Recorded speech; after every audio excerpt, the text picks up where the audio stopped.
Mulheres que Frutificam Podcast.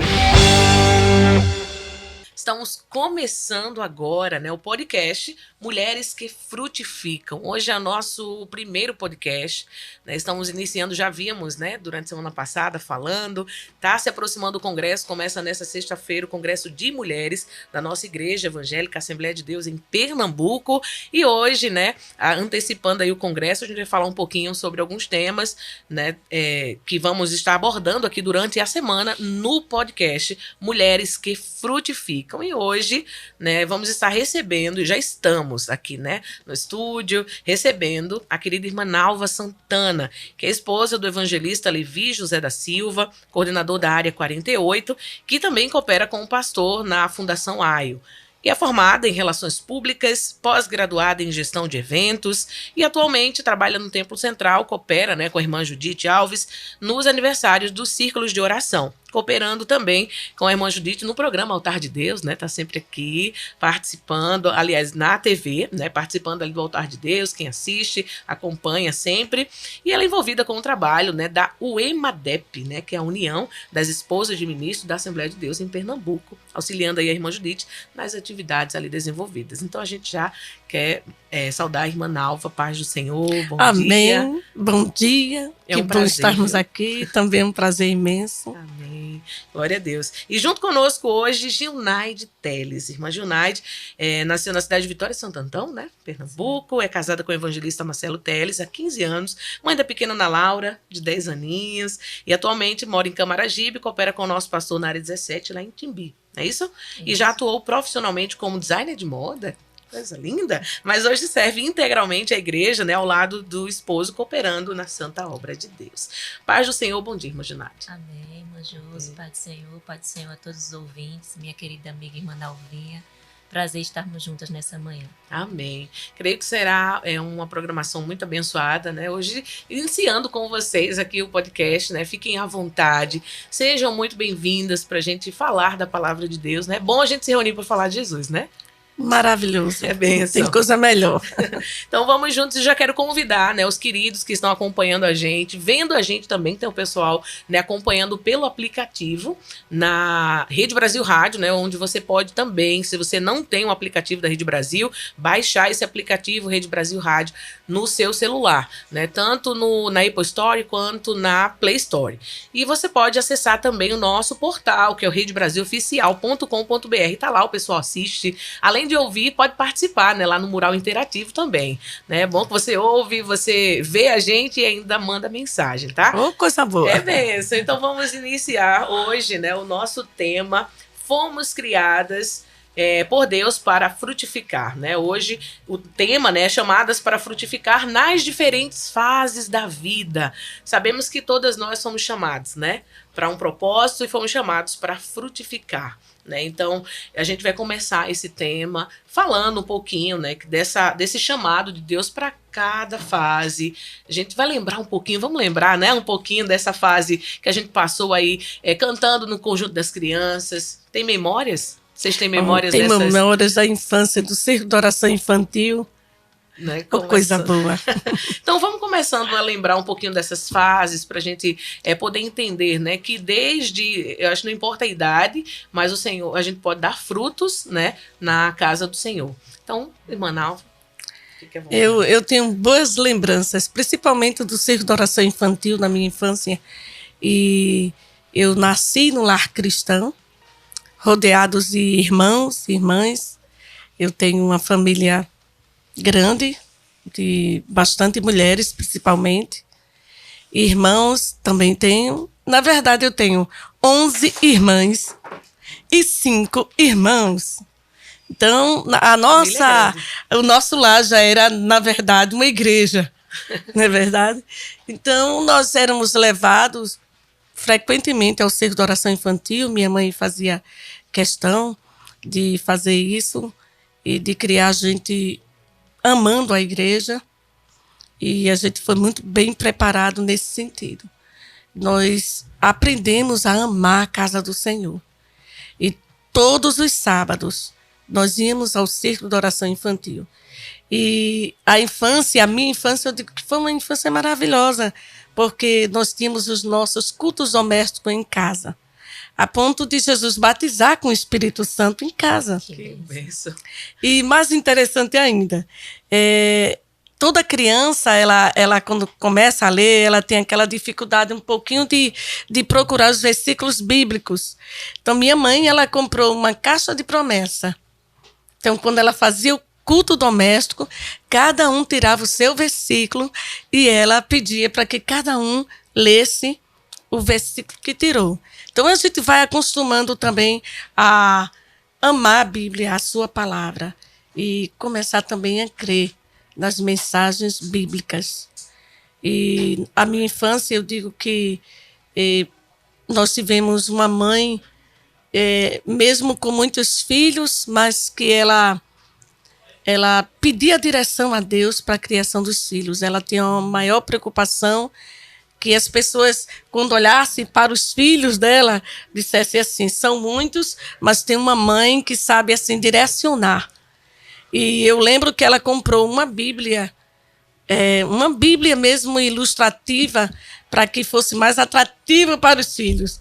E ela fazia com que todos nós nos interessássemos pela palavra de Deus. E eu lembro que eu li a história de José na minha infância. E aquela história me impactou, me chamou muita atenção. Interessante, mesmo minha mãe não tendo uma formação, ela estudou até a 4ª série, mas ela era uma pessoa que gostava muito de ler. E ela fazia com que a gente também sentisse esse mesmo desejo. Então, além da gente ler, ela depois perguntava, o que você entendeu sobre isso? Já fazia interpretação ali, né? E isso era maravilhoso. Então, a gente cresce com o amor ao Circo de Oração Infantil. Meu pai já dirigia uma escola dominical.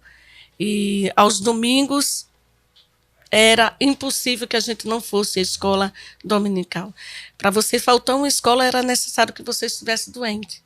Fora isso, você estava lá. E mesmo doente, você amava tanto a escola, Evangelho, que a gente tinha vontade de ir doente.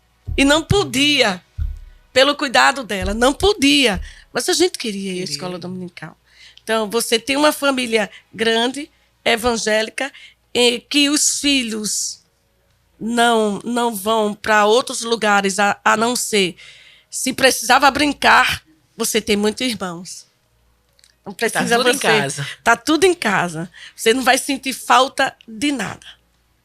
Você tem irmãos bastante para brincar com eles. A educação que eu dou a vocês é diferente da educação do vizinho, da educação de parentes. E eu prefiro que vocês estejam presentes aqui, porque vocês vão sempre ter a mesma educação.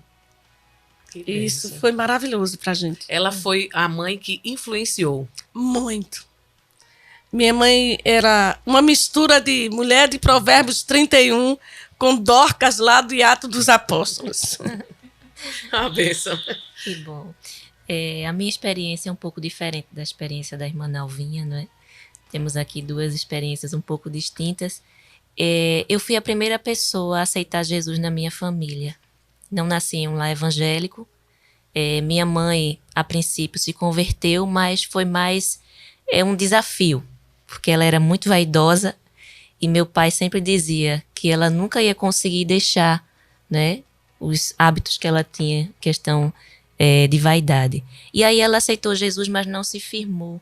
Passou apenas 3 meses na igreja, depois se desviou e houve uma situação de muita turbulência no meu lar. Eu com 9 anos, 10 anos de idade, via, né, a turbulência no meu lar, até que fomos morar ao lado, ou praticamente a rua inteira eram de pessoas evangélicas. E aí foi o primeiro contato propriamente que eu tive com a palavra, foi através de 2 crianças, da mesma faixa etária que eu, na faixa etária de 10 anos, 11 anos, e aí elas me apresentaram a Jesus, elas me evangelizaram. Que lindo. E eu fui à igreja, numa escola dominical animada, um domingo à tarde. E naquele dia, através do testemunho daquelas crianças, elas me conduziram a Cristo e eu aceitei a Jesus. Eita, que coisa linda! E aí fui a primeira na minha casa. E quando eu cheguei em casa, chorei muito, porque eu pensava que a minha família não ia aceitar, ficava pensando como é que ia ser a questão da minha mãe. E aí me tranquei no banheiro e comecei a chorar.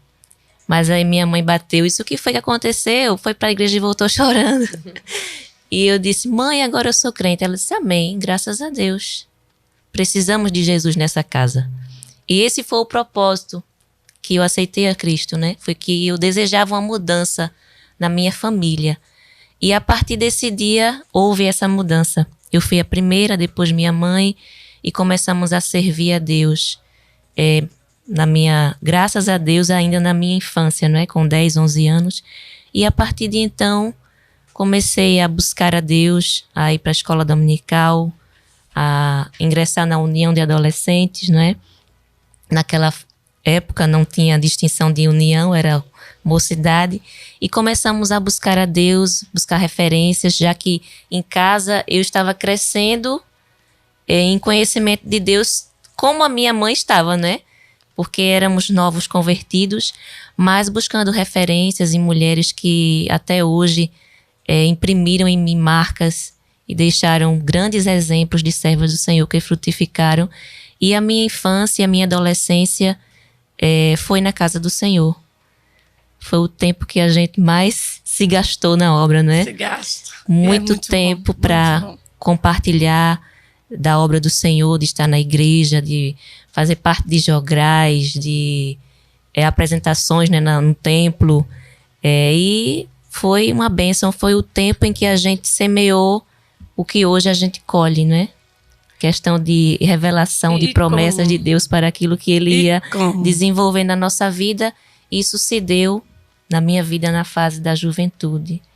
Eu acho que a infância, ela marca muito a gente na igreja, porque a gente, quando é marcado na infância, eu sempre digo que a criança, como a irmã Gil está falando, quando ela se converte, ela aceita Jesus realmente e ela tem uma expectativa que vai mudar a família dela. Eu digo isso porque a gente trabalha também com várias crianças. Eu já trabalhei em comunidade com crianças em evangelismo infantil e a gente sempre teve crianças que somente aquela criança era evangélica e através dela a sua família foi levada à igreja.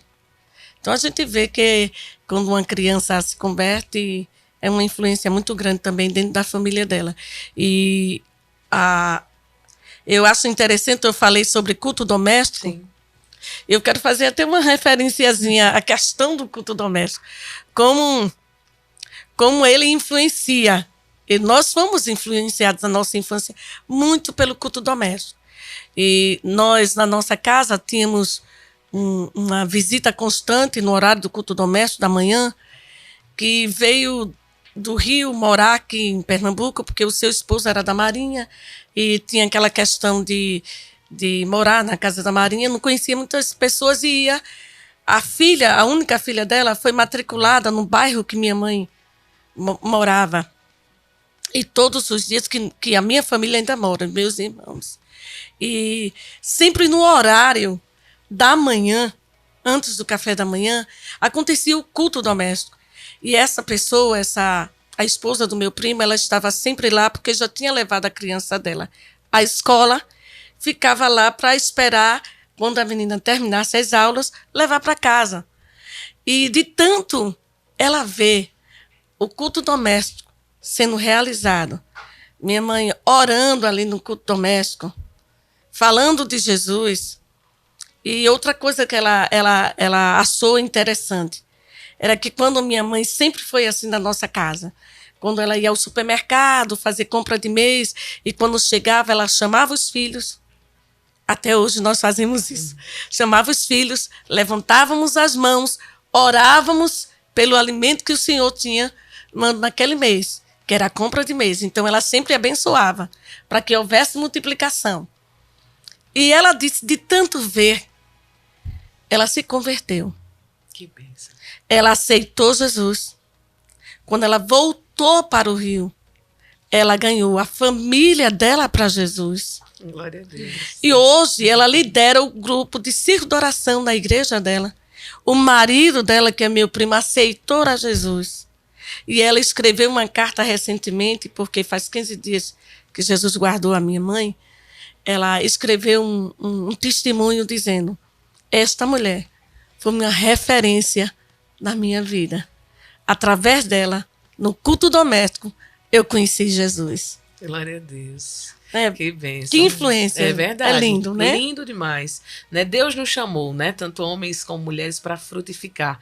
Né? E foi isso, né, que sua mãe fez. Né, e gerou esses frutos, né, e que hoje pode dar esse testemunho, né, tão lindo, né? E tem abençoado outras vidas. Outras também, vidas. Né? Tem um trechinho aqui do livro da irmã Judite, Mulheres Feitas para Frutificar, que diz assim: Deus criou a mulher e deu uma ordem a ambos, homem e mulher: frutificai e multiplicai-vos, e enchei a terra e sujeitai-a. Obviamente, como diz aqui, é um texto do livro, é a irmã Judite falando, obviamente sabemos que a primeira interpretação desta ordenança divina quanto à frutificação está relacionada à geração de descendência física, mas como tudo que Deus criou foi dotado com a capacidade de se multiplicar, de frutificar, podemos dizer que para a vida espiritual vale o mesmo princípio, né? O Senhor não quer servos estéreis, mas sim que deem fruto e que este permaneça. Não me escolhestes vós a mim, mas eu vos escolhi a vós, e vos nomeei, para que vades e deis frutos, e o vosso fruto permaneça, a fim de que tudo quanto em meu nome pedirdes ao Pai, ele vos conceda. Né? Que bênção, esses frutos devem permanecer. Né? Nessa fase, a gente passou aí na fase da infância, na adolescência, como foi para vocês já na casa do Senhor, como a irmã Ginaide falou, que glória a Deus, né? Ela aceitou Jesus na fase da infância. E como foi essa fase da adolescência? Qual é o exemplo hoje, né? Um testemunho seu da fase da adolescência que foi feito assim, para frutificar hoje. Um exemplo para tantos adolescentes quanto jovens, homens e mulheres de Deus na casa do Senhor, que possam tirar como exemplo uma experiência sua, da irmã Nalvinha, sua também, nessa fase da adolescência. Você lembra de alguma coisa que foi primordial para você? Sim. É importante lembrar aos ouvintes que quando se fala de frutificação, né, de frutificar, estamos falando de propósito de vida, de boas obras, de atitudes.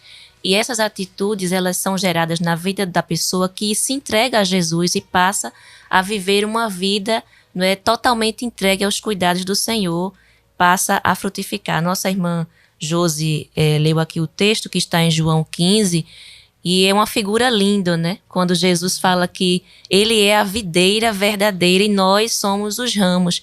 Então, o ramo ele não tem vida própria se não estiver ligado à videira. Então, partindo desse princípio, a missão, né, o que Jesus queria incutir na mente dos seus discípulos, a missão precípua de todo crente é buscar esse frutificar. E eu lembro que quando eu conheci a Cristo, foi o divisor de águas, não só na minha vida pessoal, mas na vida da minha família. E eu vi Deus atuar em todas as áreas da minha vida. E comecei a buscar com muito temor a presença de Deus. Eu me lembro que depois de poucos meses de convertida, o Senhor me batizou com o Espírito Santo. E ali começou a revelar-se a mim, muitas vezes, ainda muito inexperiente, adolescente, ia para as orações de mocidade e ali o Senhor falava que tinha uma chamada, que tinha algo especial na minha vida e eu ficava sem entender.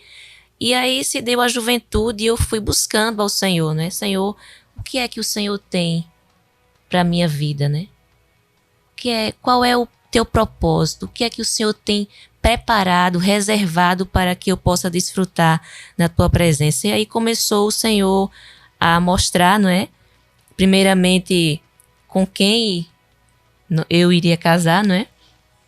E aí o Senhor fez promessas de que eu seria esposa de um obreiro e que iria trabalhar na casa do Senhor. E a partir de então, o Senhor começou a falar comigo, a mostrar esse propósito. Mas tudo isso vem a partir do momento em que você tem o desejo de fazer mais para o Senhor, não é? De buscar a presença de Deus, de crescer em graça e em conhecimento. do Senhor Jesus. Eu posso estar falando nessa manhã para adolescentes, para jovens.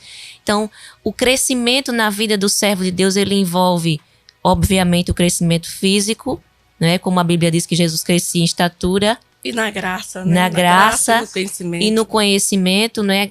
Fala também de sabedoria, você cresce intelectualmente, né? E primordialmente crescendo na graça e no conhecimento de Deus. É importante que tenhamos uma vida de oração, de leitura da palavra, para que possamos descobrir ou saber o que Deus tem reservado para nós. Eu me lembro que eu estava um dia de madrugada ainda muito jovem orando e o Senhor me mostrou. Eu estava em um lugar muito difícil, era um lugar que não tinha pavimentação, era uma terra bem difícil, e eu encontrava um rapaz, e esse rapaz estava com uma maleta, uma mala, e eu dizia, eu posso lhe ajudar a carregar essa mala, porque eu via que ele estava carregando com dificuldade, e aí eu me aproximava e segurava o outro lado da bolsa, né, da mala, e chegava um determinado momento em que eu dizia assim, ficava curiosa de saber o que é que tem dentro dessa mala, dessa bolsa que está pesando tanto. E aí eu pedia, vamos abrir para ver o que tem dentro. E quando eu abria, tinha uma Bíblia dentro. E aí o Senhor começou já, né, a falar comigo que era esse o caminho que eu ia percorrer. Então isso ficou bem latente, ficou bem marcado na minha vida. São essas as experiências na minha juventude, né, como aquela que está frutificando na casa do Senhor. Já nessa visão de juventude, de falar com Deus, de buscar a Deus, quando você vai se dedicando desde a sua infância e adolescência, eu fazia parte também da igreja, eu sempre gostei muito de evangelizar e fazer trabalho infantil, desde a adolescência. E eu evangelizava com meu pai. Meu pai saía para evangelização e dizia assim, mas você é criança, você tem 8, 10 anos. Eu dizia, então deixa eu entregar a literatura. Já queria participar, né? Já queria participar, deixa eu entregar a literatura. E se estivesse muito sol, eu seguro o seu terno. Agora me deixa entregar a literatura. Entregava a literatura, evangelizava. E sempre gostei muito de estar presente na igreja, não somente eu, como meus irmãos também, mas você vê as pessoas pregando, você vê os irmãos, as dirigentes de circo de oração, e você tem como referência também. Você olha e diz assim, quando eu crescer, eu quero parecer com essa irmã aí. Não é? A irmã prega, a irmã é uma dirigente. Mesmo que seja na inocência da gente, porque depois a gente vai vendo que a responsabilidade é bem maior do que isso. Mas como minha amiga Gil, a irmã Gilnaide aqui, eu ouvi a voz do Senhor. Uma certa vez eu estava numa oração para a mocidade e eu ouvi a voz de Deus, Deus falando comigo a respeito do que tinha na minha vida.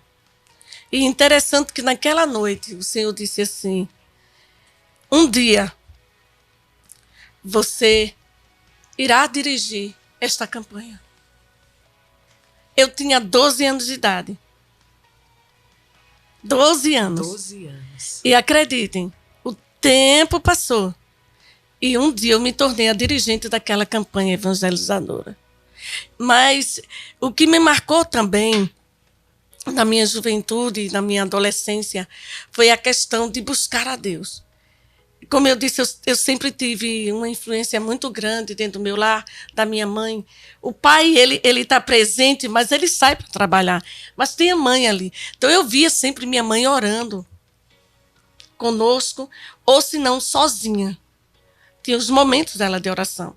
E eu comecei a orar também. Fora aquela questão do culto doméstico. E eu comecei a orar e um dia Deus falou para mim assim, como adolescente, se tu me buscares e andares no meu caminho, eu cuidarei do teu futuro. Cuida da minha obra e o teu futuro estará garantido. Então, eu tenho uma visão de que o adolescente, se ele tem uma chamada de Deus, se ele escuta a voz de Deus, se ele quer ser usado por Deus, ele deve buscar a Deus em oração também. Ele deve ter uma vida, ele deve ter um devocional diário. Ele gasta tanto tempo no celular, ele gasta tanto tempo no Zap, não é? Verdade. Na internet. Eu no Instagram, postando. Eu acredito que ele poderia reservar um tempinho também para ter o seu devocional. Ele perguntar a Deus o que o Senhor tem preparado para o meu futuro. E o que eu posso fazer. E é importante essa questão da preparação, né? Como vocês já pontuaram bem aqui, a questão de você entender os propósitos de Deus, mas também se preparar para viver os propósitos, né, de Deus. Que a gente sabe que hoje está, eu não sei se um pouco... É diferente a fase, né, de alguns anos atrás, da minha adolescência. Hoje eu tenho uma filha de 11 anos, eu vejo que totalmente diferente a maneira de lidar, como eu fui, né, abordada no passado. Então, assim, e hoje as coisas que atraem são diferentes, né? Hoje é tudo mais fácil, elas têm na palma da mão, né? As informações são mais rápidas, né? Então eu acho que hoje a conversa com eles é totalmente diferente, né? Mas nesse propósito de mostrar o que Deus tem, né, o que Deus pode fazer, né, que o nosso melhor amigo é Deus, né, essas questões de mostrar que Deus tem um propósito, mesmo que a gente não veja, porque eu acho que tem determinadas fases da vida que a gente fica um pouco sem entender, sem saber o que fazer, porque a gente não está buscando o suficiente, né, para entender ali os propósitos e fica meio perdida. E a amizade. As amizades. Elas são muito importantes para que se cumpra promessas também na nossa vida. E isso é desde a adolescência. Você tem que ter pessoas que sejam seus amigos, mas que também amem a Deus como você ama. Que contribuam os mesmos propósitos. Você tem que conversar com pessoas e ter amigos que o que eles conversem com você, contribua para o seu crescimento também espiritual. Isso não quer dizer que você só vai falar de igreja. Uhum. Não é verdade? Nós vivemos em um mundo que nós temos que estar atentos a tudo, bem informado, devemos ler muito, observar muito, sim, mas reter o que é bom. Não é? Então, eu acho que também a amizade para o adolescente, ela deve contribuir para o seu crescimento espiritual. E também esse é um papel também da mãe, né? Eu acho, sim, que a mãe também contribui para essa observação, porque tem coisas que a mulher de Deus, a mulher que frutifica, ela vê, isso, ela vê, percebe, né? Percebe o tipo de amizade que seus filhos estão tendo. Então, se ela quer frutificar como mãe, ela deve estar atenta para isso. Dentro disso aí, eu só vou fazer só uma observaçãozinha. Sim, fique à vontade. Vocês vão ver que eu falo assim muito. A minha mãe me disse, mas eu vou te dizer por quê. Porque ela sempre foi muito presente em todas as fases, sim, de nossa vida. E eu lembro que quando a gente, na adolescência, claro, todo mundo tem seus amigos, tem os amigos da igreja, e casa que tem muitos jovens e adolescente, ela só vive cheia. E era interessante que ela dizia, é melhor que eles venham para cá do que vocês irem para lá. Sim. Isso já era uma forma dela observar quem eram os nossos amigos. Sim. Então, muitas vezes a gente pensava que ela não estava atenta à conversa da gente e tal. Então, depois que a pessoa ia embora, ela nos chamava e dizia, olha, quem é que vai dizer para fulaninho que na nossa casa nós não temos esse tipo de conversa, nem temos esse costume? A gente abriu os olhos assim, ficava olhando para ela como quem diz, nossa, nos colocou no estreito, como é que a gente vai dizer isso? Aí ela dizia, completava, olha, se vocês não disserem, não arranjarem uma forma, da próxima vez, quem vai dizer sou eu. Então vamos orar para que a pessoa não venha mais da nossa porta. Nessa fase da adolescência, né, como a gente está falando aqui sobre a questão, né, de a mãe estar presente, de ter o acompanhamento, observar tudo, para os adolescentes que estão ouvindo a gente agora, que estão acompanhando, né, para frutificar. A gente já falou, né, sobre a questão da oração, de buscar, de entender os propósitos, né, de analisar com quem você está, né, mais algum ensinamento que vocês queiram compartilhar nessa fase para as pessoas, para os adolescentes ficarem atentos. Como eu posso frutificar? Estou vivendo a minha fase de adolescência, né? Como é que eu posso? Já ouvi, né, falando que eu tenho que buscar a Deus, tenho que estar atento à sua palavra, tenho que ter cuidado com as amizades, né? Tenho que estar atento a isso também. O que mais? Se tem um personagem que liga bem esses dois papéis, tanto de mãe como de filho, são Ana e Samuel, né? Samuel foi gerado por um milagre. Sua mãe não podia ter filhos. E nasceu Samuel e ela o entregou porque tinha feito um voto a Deus de que o devolveria, né? O entregaria para que servisse ao Senhor. E nós vemos isso no capítulo 1 e o 2 de 1 Samuel. E Samuel foi entregue para viver ali no templo, né, no tabernáculo com o sacerdote Eli, mas Ana não se privou do seu papel de mãe, né? Ela cuidou de Samuel até desmamá-lo. Não sabemos aí por certo a faixa etária, né, entre 10, acredita-se, 6 a 10 anos de idade, mas o importante é que Ana cumpriu o seu papel como mãe. Depois o entregou para servir na casa do Senhor, né? E todos os anos ela levava um éfode de linho para o seu filho. E esse era um tipo de veste característico do sacerdote. Então, ela já vinha incutindo na mente do filho: olha, você não está aí por acaso, você é diferente, você tem um propósito, tem um propósito de Deus na sua vida. Então, cabe aí o papel da mãe cristã, né, de entregar ao seu filho até presentes que contribuam para o crescimento espiritual, a exemplo de Ana. E do outro lado nós vemos Samuel, que estava ali crescendo na casa do Senhor, porém a Bíblia diz que Samuel ainda não tinha tido uma experiência com Deus. E aí, quando a mãe faz o seu papel, quando os pais fazem o seu papel, Deus diz: agora é a minha vez. É a minha vez de atuar. E não é, quando ele estava ali dormindo, o Senhor o chama.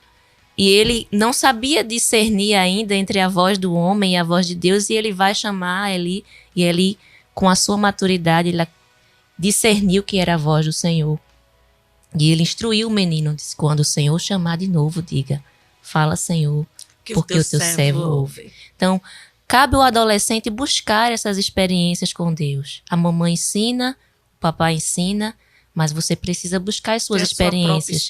Porque vai chegar uma fase na sua vida, faculdade, escola, em que os desafios, eles vão aumentar.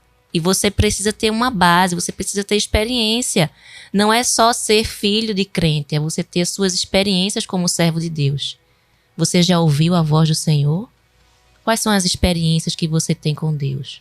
Você tem buscado a presença do Senhor? Você tem dito como Samuel: fala, Senhor, porque eu estou aqui para te ouvir. Uma mãe também que contribuiu muito para o crescimento espiritual, não somente a mãe, mas a avó também, foi a de Timóteo, né? A Bíblia fala muito a respeito disso, sobre a avó que frutifica.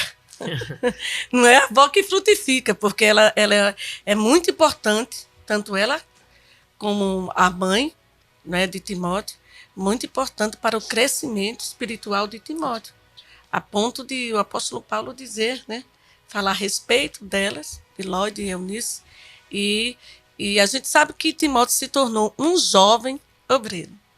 Então, a mãe, o papel da mãe que frutifica, e da avó também. Influenciou aí, né? Influenciou de uma forma tremenda. Isso. Né? Mulheres que Frutificam Podcast. Então, vamos continuar aqui falando sobre frutificar, né, em diferentes fases da vida. A gente falou da infância, falou da adolescência, né, e a juventude tem um trechinho da parte do livro da irmã Judite que diz assim: Infelizmente, muitas mulheres que tinham uma vida de frutificação no reino, após ingressarem numa faculdade ou passarem a trabalhar fora, começam a declinar espiritualmente. Passam a escutar os conselhos de pessoas que não servem ao Senhor. Depois se detêm a escutar o que não é puro, o que não é de boa fama e seus pensamentos. Esse é um trechinho, né, da irmã Judite, na página 32 do livro Mulher Feita para Frutificar. A gente sabe que essa fase da juventude, né, um pouquinho... eu acho que todas as fases têm suas dificuldades, né?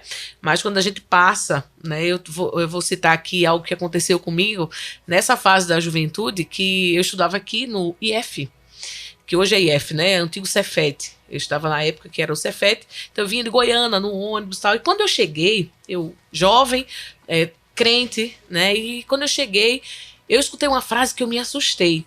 Porque o pessoal dizia assim, aqui... E eu tinha namorado na época, era noiva. E eu escutava, isso aqui acaba relacionamento. Eu disse, misericórdia, Jesus. Isso aqui o quê, minha gente? O que é? Não, aqui o ambiente, depois que a pessoa vem pra cá, ó, ou separa, eu digo, aí eu fiquei com medo daquilo e orando ao Senhor, dizia, meu Jesus, não permita que eu possa, né, que eu possa fazer a diferença. A minha oração era essa, porque eu tive muito medo daquilo e eu vi os exemplos. Além de ouvir, eu vi, né, o que acontecia, as coisas, e o tempo todo eu ficava, Senhor, tem misericórdia, que eu possa fazer a diferença, né, que eu possa ser diferente, eu sou tua serva, e com aquela oração de desespero ali, e eu dei graças a Deus que eu entrei, saí, noivei, casei e terminei, e para a glória de Deus, não me contaminei. Sabe, fui e tinha um respeito, né? Porque você é crente, não, a irmã chegava, né? A irmã chegou e ficava aquela coisa. Mas quando eu ouvi aquilo, eu entendi que ali tinha algo diferente, né? Que as pessoas se davam ali, algo diferente ali acontecia. Então eu temi bastante. E a gente sabe que isso acontece, né? Como a irmã Judite citou aqui no livro, essa fase da juventude, quando entra faculdade, estudo. A gente sabe que tem muitas, fora a faculdade, época de faculdade. As influências. As influências são demais. As influências são grandes. Grandes, e a gente tem que ter o cuidado, né? Então, vocês nessa fase da juventude, como foi para se manter, né, firmes na presença de Deus, frutificando, estando ali de pé, com as dificuldades, né, que tiveram? Olha, na minha fase de faculdade, eu digo que eu recebi o maior diploma. Eu vou dizer assim, porque eu acho que ele foi melhor do que se eu tivesse sido a laureada. Na verdade, eu fui a oradora da turma, mas não fui a laureada. Mas, para mim, no último dia de faculdade, você sabe que tem toda aquela questão que a gente fica ansiosa para saber se realmente atingiu a nota, tal, e ninguém quer ficar com pendência, nem dependendo de nenhum resultado. Então, eu lembro que quando eu cheguei na faculdade, nesse último dia, e eu fui lá falar com o professor, que era a última nota que eu precisava para ver como tinha sido, aí ele me chamou assim, mais para perto, no birô. Quando eu cheguei na frente dele, ele falou assim, eu quero lhe parabenizar. E eu olhei assim para o professor, como quem diz, por quê? Né? Eu sabia que eu não tinha tirado 10. Eu tinha tirado uma boa nota, mas eu não tinha atingido 10. Ele disse, eu quero lhe parabenizar, porque você entrou crente e está saindo crente. E ele completou. Ele disse assim, olhe para trás.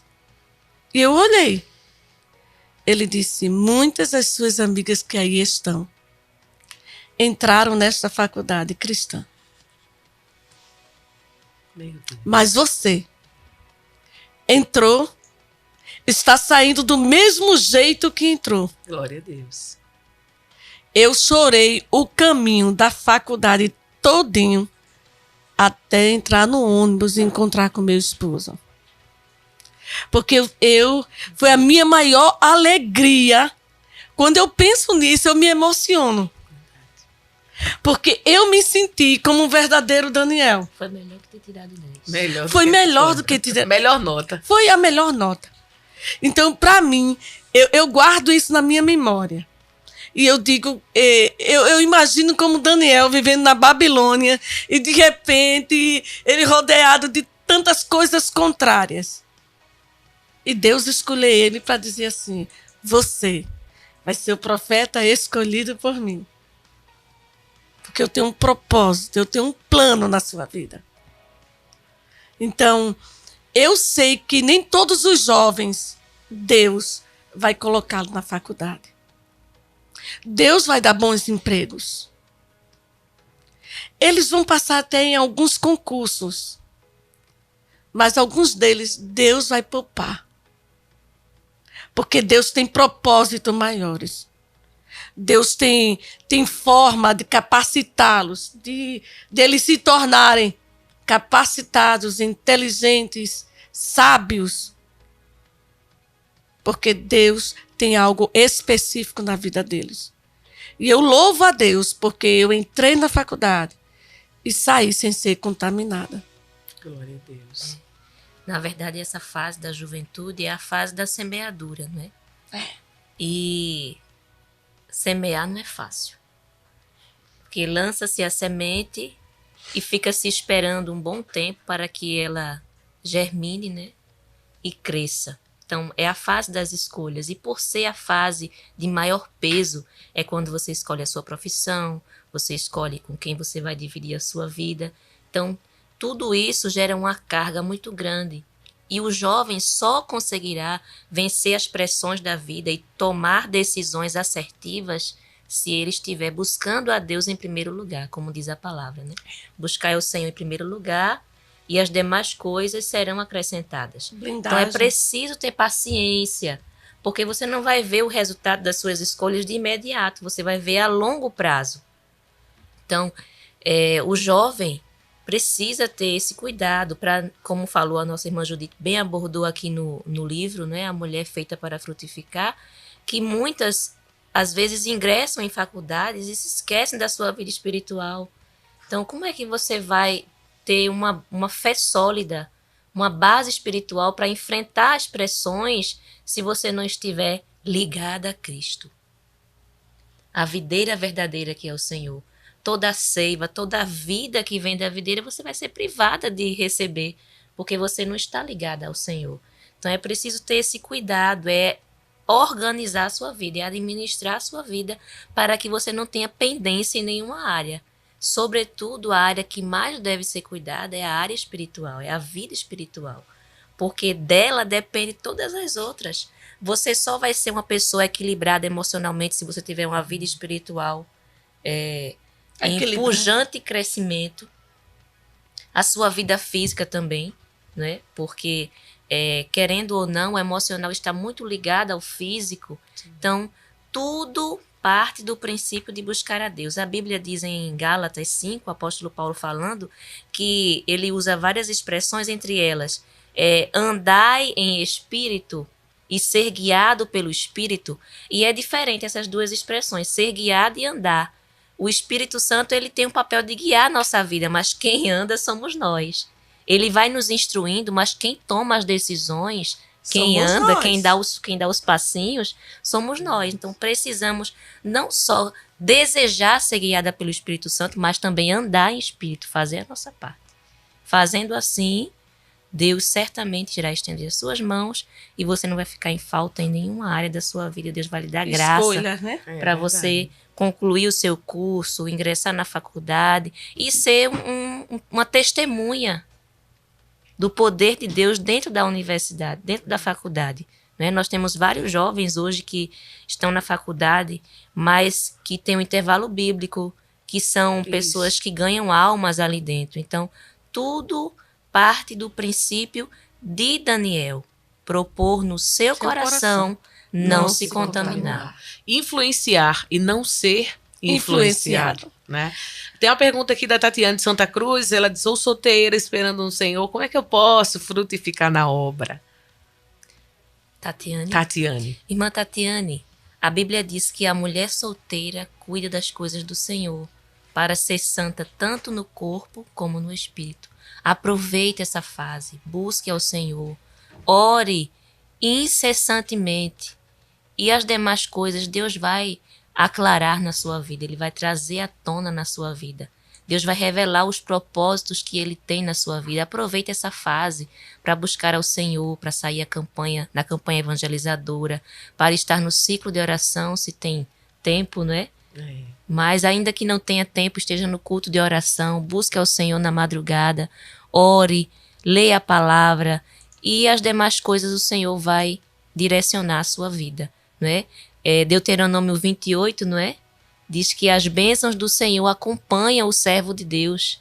Verdade. Não é verdade, irmã Nalvinha? Então, busque ao Senhor, procure viver uma vida de santidade, de crescimento espiritual, sem reserva, porque assim o Senhor vai lhe abençoar grandemente e vai trazer à sua vida aquilo que você está precisando, aquilo que você está pedindo a Deus. Até porque a gente só colhe o que a gente plantar. Então tem que observar o que você também está plantando, semeando, para você colher. É aquela questão que a irmã Gil disse. Se você pode entrar na faculdade, não ser contaminado, quando também você tem a sua vida espiritual equilibrada. Não é? Porque você sabe que o ambiente só contamina você quando você se deixa levar, não é? E você as demais escolha, né? Você tem escolha. E essa questão também, até da escolha de amizades, escolha com quem você o curso que vai lhe favorecer até para a sua vida espiritual. Você sabe disso também. Não é? Porque tem cursos que você vai fazer que não vai lhe ajudar espiritualmente. As suas escolhas também. Eu acho que você tem como frutificar. O intervalo bíblico, então, hoje é uma das coisas maravilhosas que a gente tem. E hoje você tem essa liberdade de poder evangelizar, de poder convidar um amigo seu para ir ao culto, não é? De poder aconselhar, porque a gente encontra muitas pessoas no meio universitário que precisam de aconselhamento, que precisam de uma palavra de ânimo. A gente encontra. Sendo da mesma faixa etária, embora sendo, né, estando na mesma fase, mas estão enfrentando coisas, né, que precisam ali daquele acolhimento. E você, como cristão, você tem como influenciar. Você tem como frutificar dentro da sua faculdade. A Valesca, que ela diz, eu sou jovem, ela diz aqui, é importante dedicarmos a nossa vida totalmente a Deus e estar sempre nos cultos. Ouço às vezes que não podemos estar sempre na igreja. Me fala um pouco sobre isso. Que não podemos estar sempre. Se você é solteira, você tem a liberdade e o tempo de estar, não é? Agora, você tem que saber qual é a sua prioridade. Não é? Qual é a sua prioridade? Você quer servir ao Senhor com dedicação? Você tem tempo para estar todos os dias no culto? Claro, você também pode ajudar na sua casa. Então, praticamente, você não vai estar todos os dias no culto. Mas você pode frutificar como solteira, como uma pessoa que você trabalha, mas você tem um culto de doutrina que você pode escolher ir, você tem a oração da mocidade, já que você não é casada, que você pode dar prioridade, não é? Você pode trabalhar para o Senhor dessa forma. Claro, você estuda, você trabalha?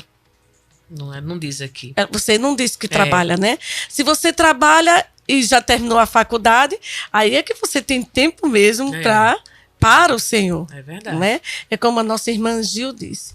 A mulher solteira, ela cuida das coisas do Senhor. As casadas cuidam de casa, das coisas do Senhor e da família. Às vezes a gente escutava muito, né? Sim. Das nossas dirigentes, né? Aproveita enquanto você é jovem, tem tempo, daqui a pouco chega marido, filho, e você se priva um pouco dessa liberdade, não é? Você vai, claro, normalmente a sua vida segue normalmente, mas você tem mais compromissos, mais responsabilidades, então aproveita a juventude, tem liberdade, né? Não tem filho chorando. Não tem noites acordadas, madrugadas. Vai para a igreja, vai buscar ao Senhor, aproveita essa fase que é uma das fases mais bonitas, né, da vida do ser humano. Se gastar na obra, né? Nessa tem fase. Frutos, viu? A juventude é uma parte linda da vida, porque nós começamos a ver o cumprimento das promessas de Deus a respeito da nossa vida. Verdade. É muito lindo. Eu tô vendo que o tempo é pouco, não é mesmo? Porque a gente chegou na juventude, faltou a fase do casamento e o nosso tempo acabou. Que pena. Infelizmente. Pena. Né? Infelizmente, mas tudo que foi dito, né? Tudo que o Senhor colocou no coração de vocês alcançou vidas nessa manhã. Né? O nosso podcast, né? Mulheres que frutificam, a gente falou das fases, faltou essa fase aí do casamento, né? Mas a gente pode dar uma pinceladinha rapidinho, um minutinho para cada um, vamos lá? Falar sobre o casamento, como a irmã Judite falou aqui no seu livro, página 234. Se quisermos frutificar como esposas, é necessário cumprirmos pelo menos 3 deveres: amar, respeitar, honrar, né? Respeitar e honrar, e submeter-nos ao marido. Eu vou falar de uma experiência. Eu gosto de falar de experiência porque eu vivi isso. Tá bom? Falar de experiência. Eu, quando casei, eu fiz também a pós, né? E vocês sabem que a sexta-feira numa faculdade, geralmente, é aquela sexta-feira que as últimas aulas, elas quase não acontecem, não ocorrem. E na sexta-feira não terminou, eu pegava assim os livros e ia correr. Alguém sempre, aquele grupinho de amigos, de equipe, dizia: vai para onde com tanta pressa? Vou para casa. O meu esposo está me esperando. Então seu esposo deve ser muito bom. Não dá tempo você ir ali conosco, num barzinho.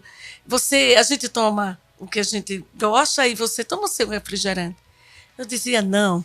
Sabe por quê? Eu tenho que chegar bem rapidinho, porque o meu esposo gosta de um arroz carioca e uma carne moída bem fresquinha. Então, eu tenho que ir com muita pressa, porque ele também está chegando do curso. Então, você tem que saber qual é a sua prioridade dentro do seu casamento. Quem você está priorizando, que é importante no seu casamento. E eu vou finalizar, porque é um minutinho só. Essa semana eu estava vendo um vídeo e a professora faz uma pergunta a uma criança. E diz: para você, o que é a mulher moderna de hoje? Disse o nome do garoto.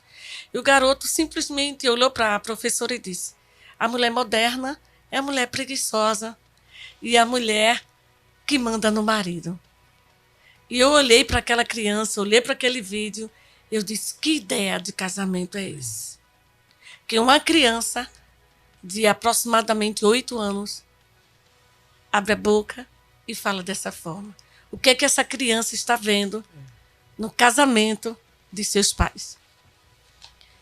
O que fica como palavra para as irmãs casadas que desejam frutificar nessa fase do casamento é que você tem que decidir fazer do seu marido uma prioridade, não é?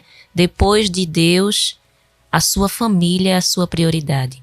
Então, viva um relacionamento a dois saudável, não é? A palavra do Senhor diz que o amor, ele é o elo perfeito, que une bem todas as coisas. Então, faça do seu relacionamento uma prioridade, dê atenção ao seu casamento, ao seu marido, viva em parceria, não é? Não minta ao seu marido. A nossa irmã Judite aborda isso muito bem no livro. E é preciso considerar que o marido, depois que a gente casa, ele é o nosso amigão, né? É o queridão. Então. Às vezes há muita turbulência nos casamentos porque a esposa, ela não faz do seu marido o seu amigo.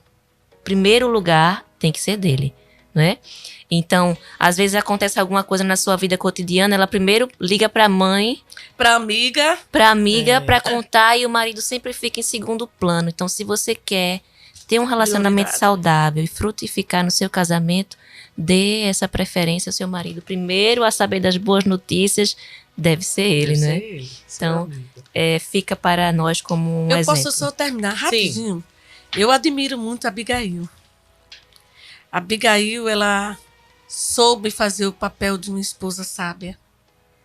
Porque tem a mulher que, quando a criança apronta, o marido está chegando do trabalho, a primeira coisa que ela faz é dizer: fulaninho, o nosso filho teve uma briga com o filho do vizinho. Já e você vai lá, porque o filho do vizinho bateu no seu filho. E Abigail, quando recebeu aquela notícia que Davi estava vindo, não é? Ela o seu esposo deu uma resposta tão ríspida aos servos de Davi.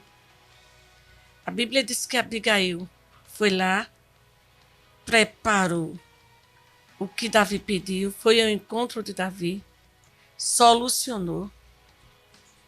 Não disse ao marido imediatamente, porque sabia que se ela dissesse agora ao marido, no estado em que ele se encontrava, seria diferente e poderia haver uma desgraça na família. Mas no outro dia, quando ele estava sóbrio, ela disse: você fez algo que colocaria nossa família em risco. Então, uma mulher sábia, ela sabe casa, né? A mulher sabe acalmar a tempestade. Foi muito bom estarmos aqui. Foi uma bênção. Já quero agradecer, irmã Junaide, Deus Amém. abençoe. Prazer, irmã Josi, os demais irmãos que aqui estão. Prazer, minha amiga irmã Nalvinha, estarmos juntos nessa manhã, né, para falarmos a palavra do Senhor. Que nessa manhã possamos crescer em frutificação, não é? A palavra do Senhor diz em João que existe o servo que não dá fruto, existe aquele que dá fruto e aquele que dá muito fruto. Então, que sejamos encaixados nesses que dão muito fruto. Para a glória de Deus. Um abraço a todos vocês ouvintes que acompanharam essa programação maravilhosa da Rede Brasil e que Deus abençoe a cada um. Saudações ao nosso pastor, nossa irmã Judite, toda a equipe da Rede Brasil e um abraço especial a todos os queridos irmãos da área 17. Deus Amém. abençoe. Foi bom estarmos aqui também nesta manhã. Quero agradecer ao nosso querido pastor presidente, pastor Ailton José Alves, a nossa querida irmã Judite, Rede Brasil e a você, Josi, que é maravilhosa, né? É muito bom esse bate-papo. Amém. A nossa querida amiga e vizinha Gil, que é a minha vizinha diária. E quero dizer a você, ouvinte, que nós esperamos que o que a gente tratou aqui, que a gente conversou, tenha contribuído também para alguma fase da sua vida. Se você é um adolescente, um jovem, se você já é casado, também que você possa guardar esse bate-papo aqui, que ele tenha contribuído. E eu faço minhas palavras à irmã Gil, que você possa dar muitos frutos. E eu quero mandar um abraço todo especial ao meu amado Levi. A você que é meu amigo muito especial. Amém. Você que está ouvindo a gente, faça essa reflexão hoje, né? Como está a sua frutificação, né? A sua frutificação para Deus. Será que você tem produzido frutos bons, duradouros, que glorificam ao Senhor Jesus? Então faça essa reflexão. Amanhã a gente se encontra de novo no nosso podcast Mulheres que Frutificam. Até amanhã, se Deus quiser. Você ouviu o podcast Mulheres que Frutificam.